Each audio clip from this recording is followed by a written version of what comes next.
Hello दोस्तों, नमस्कार। कैसे हैं आप सब? आशा करते हैं आप सब लोग बहुत अच्छे होंगे। और जितने भी विद्यार्थी जिन्होंने यूपी पीसीएस 2021 की मुख्य परीक्षा दी थी या जो उसमें सम्मिलित हुए थे और जो उसमें उत्तीर्ण हुए हैं उनके लिए, यानी जो पास हुए हैं उनके लिए अब आगे साक्षात्कार यानी कि इंटरव्यू का प्रोग्राम शेड्यूल कर दिया गया है। और आप जैसा कि देख सकते हैं यहाँ पर नोटिस इसके लिए आया है, जिसके बारे में आपने पढ़ा ही होगा। अब समस्या ये आ रही, कई सारे स्टूडेंट्स को फॉर्म कैसे फिल करें और क्या इम्पॉर्टेंट दस्तावेज हैं या फिर डॉक्यूमेंट्स हैं जो फॉर्म फिल करने से पहले ज़रूरी रूप से चाहिए होते हैं, उसको लेकर के कई सारे लोग डायलेमेटिक स्टेज में हैं। तो इसके लिए कहीं और नहीं भटकना है आपको। आयोग ने जो नोटिस जारी किया है उस नोटिस में ही आपके उन सभी प्रश्नों का उत्तर है। पर कई बार आदमी अति उत्साह में जल्दी जल्दी में चीज़ें गलत या ठीक से नहीं समझ पाता है, तो उस चीज़ को मैं क्लियर कर देता हूँ आपके सामने। जैसा कि आप देख पा रहे हैं, यहाँ पर डाउनलोड करेंगे तो नोटिस आपको दिख जाएगा और यहाँ पर क्लिक करेंगे यदि अगर आप, तो आपको सीधा जो है ये एक पैनल ओपन होगा जिसमें आप अपनी बेसिक इन्फॉर्मेशन फिल करके आगे प्रोसीड कर सकते हो। ये बेसिक इन्फॉर्मेशन आपके पास ऑलरेडी होगी। और बाय द वे, अगर कोई अपना रजिस्ट्रेशन नंबर भूल गया तो उसको अपने ईमेल आईडी से या फिर फॉरगेट रजिस्ट्रेशन नंबर से भी उसको आप ले सकते हो। अब हम सीधे आ जाते हैं नोटिस पर। जैसा कि आप देख सकते हैं यहाँ पर ये नोटिस था और इस नोटिस को अगर हम गौर से पढ़ेंगे तो हमको डॉक्यूमेंटेशंस जो हैं वो पता चल जाएंगे। ये तो सबको मालूम ही है कि 21/7/2022 यानी 21 जुलाई से सभी लोगों के रोल नंबर वाइज जो हैं वो इंटरव्यूज जो है वो कंडक्ट कराए जाएंगे। तो फर्स्ट सेशन और सेकेंड सेशन में आपको दिखाई देगा। कैसे भरना है इसके बारे में आपको मालूम है, मैंने बता दिया है। अब उसमें डॉक्यूमेंट्स जो हैं वो क्या है इंपॉर्टेंट, उसके ऊपर थोड़ी सी चर्चा कर लेते हैं हम लोग।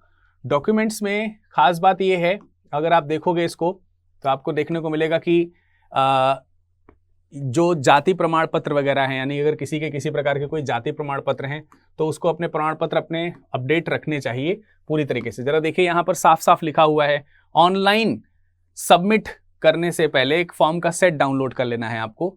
इसके अतिरिक्त पदों के विवरण, जाति प्रमाण पत्र, ईडब्ल्यूएस का प्रमाण पत्र, स्वतंत्रता सेनानी आश्रित के प्रमाण पत्र वगैरह जो हैं और भूतपूर्व सैनिक के प्रमाण पत्र के प्रारूप जो है वो आपको वेबसाइट पे सब उपलब्ध हैं। उसी प्रारूप का ही प्रयोग करिएगा। देखिए, इंटरव्यू ये आपको बड़ी मेहनत से मिला हुआ है और इसमें किसी प्रकार की अगर आपसे लापरवाही हो जाती है तो आपको फिर से पूरा 1 साल का जो चक्र है वो पूरा चलाना पड़ेगा, इसलिए वो गलतियां नहीं करिएगा बिल्कुल भी। देखिए, अभी मैं आपको यहाँ पर ये बता देता हूँ। सबसे पहले अगर हम फोटो की बात करते हैं तो आप देखेंगे यहाँ पर 5 फोटो की बात करी गई है। ठीक है, आप इस चीज़ को यहाँ से देख सकते हो। सारी मतलब जो फाइल हैं वो भी मैं दिखा दूंगा वेबसाइट पे, कैसे पढ़ी है, कहाँ पढ़ी है, वहाँ से कहाँ से डाउनलोड करना है वो सब दिखा देंगे। अब ये जितने भी आपके शैक्षिक प्रमाण पत्र हैं, यानी कि एजुकेशनल जो आपके पास में डॉक्यूमेंट्स हैं, हाई स्कूल, इंटर, ग्रेजुएशन या फिर जो भी आपने एजुकेशनल जो सर्टिफिकेट्स आपके पास में हैं, इन सभी प्रमाण पत्रों की स्वप्रमाणित प्रतियां, उसका एक सेट तैयार करना है। यानी कि सेल्फ अटेस्टेड कॉपी जो है वो आपको बनानी है। तो सेल्फ अटेस्टेड जो कॉपीज हैं उनका एक सेट तैयार करना है और फॉर्म सेट के प्रत्येक पृष्ठ पर निर्धारित स्थान पर हस्ताक्षर करके स्वप्रमाणित फोटो की 2 प्रति तथा 3 आक्षावसादी फोटो, मतलब 2 फोटो तो उसमें चिपकानी है और 3 उसी प्रकार की 3 फोटो आपको रखनी है अपने पास में।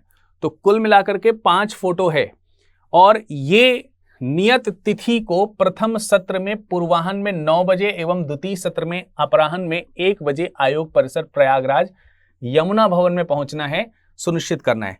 मतलब जब आप इंटरव्यू हॉल में अपीयर होंगे सो आप उस फॉर्मेट को डाउनलोड करिए जो इंटरव्यू के लिए है। आपने जो फिल कर दिया है वो तो है ही है, उसको फॉर्मेट को डाउनलोड भी करेंगे आप। जो भी आपके पास में जो भी आपके प्रमाण पत्र वाले जो सेक्शन हैं, प्रमाण पत्र वाले सेक्शन वाले जो भी हैं फोटोज, उनको आप डाउनलोड करिए, फिल करिए, अटेस्टेड करिए। सेल्फ अटेस्टेड ही चाहिए यहाँ पर। ठीक है, साक्षात्कार के समय शैक्षिक अर्हताओं से संबंधित समस्त अंक तालिकाएं और उपाधि और प्रमाण पत्रों की मूल प्रतियां अपने साथ जरूर ले जाएं।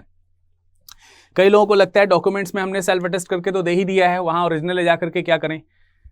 इसके पहले मैं आप लोगों को बता देता हूं कि ये पूरी एक एक लिस्ट तैयार करके जाइएगा। मैं चेकलिस्ट भी आप लोगों को एक इशू कर दूंगा इस वीडियो के बाद में, एक चेकलिस्ट आपको दे दूंगा किन किन चेकलिस्ट को आपको लेकर के जाना चाहिए, उसको लेकर के जाइए और उसमें जितनी भी चीजें लिखी हुई हैं सारी चीजों को अपडेट करिए। ठीक है, जरा देखिए आगे पॉइंट लिखा है, अपनी शैक्षिक अर्हता एवं आवेदन के अनुसार जिन पदों में आप सफल हैं केवल उन्हीं पदों की अधिमान्यताएं ऑनलाइन में प्रदर्शित होंगी।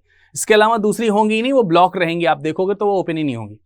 अभ्यर्थियों को संबंधित पदों के सापेक्ष अधिमान्यता क्रमांक भरकर ऑनलाइन सबमिट करना होगा और साक्षात्कार के समय भरी हुई अधिमान्यता का प्रिंट आउट लेकर के और जो भी ये ऊपर वांछित जो डॉक्यूमेंट्स थे वो आप लेकर के जाएंगे वहां इंटरव्यू के समय में। ठीक है, इसके अलावा अगर आप देखोगे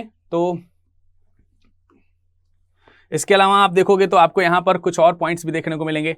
जैसे कुछ लोग प्रधानाचार्य पद के हुए तो साक्षात्कार में सम्मिलित हो रहे हैं, तो उनको सूचित किया जाता है कि वे प्रतिहस्ताक्षरित जेडी स्तर से प्रतिहस्ताक्षरित 3 वर्षीय अध्यापन अनुभव प्रमाण पत्र जो है वो जरूर लेकर के जाएं।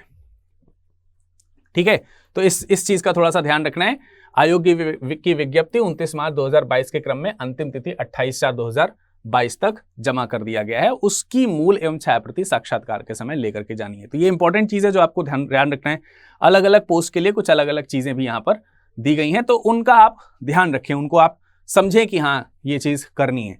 तो बेसिक डॉक्यूमेंट्स जो थे वो मैंने आपको यहाँ पर बताए हैं। उन बेसिक डॉक्यूमेंट्स को लेकर के अगर आपके मन में किसी प्रकार का कोई कंफ्यूजन है तो आप मुझसे पूछिएगा। एक चीज अंतिम और जो कि हाईलाइटेड भी है इन सब के अतिरिक्त, इस चीज को ध्यान रखना है कि अगर आप आरक्षित वर्ग के अभ्यर्थियों के दावे के समर्थन में हैं, यानी आप आरक्षित वर्ग का दावा यदि अगर करते हैं, तो निर्धारित नवीनतम प्रारूप जारी किया गया जाति प्रमाण पत्र अन्य प्रमाण पत्र वेबसाइट पर उपलब्ध है। केंद्र अथवा राज्य सरकार में कार्यरत अभ्यर्थियों को सेवा आयोजक द्वारा जारी की गई अनापत्ति प्रमाण पत्र यानी कि NOC जिसको बोलते हैं वो लेकर के जाना है। तो 2 पॉइंट्स बहुत अच्छी तरीके से ध्यान रखिएगा।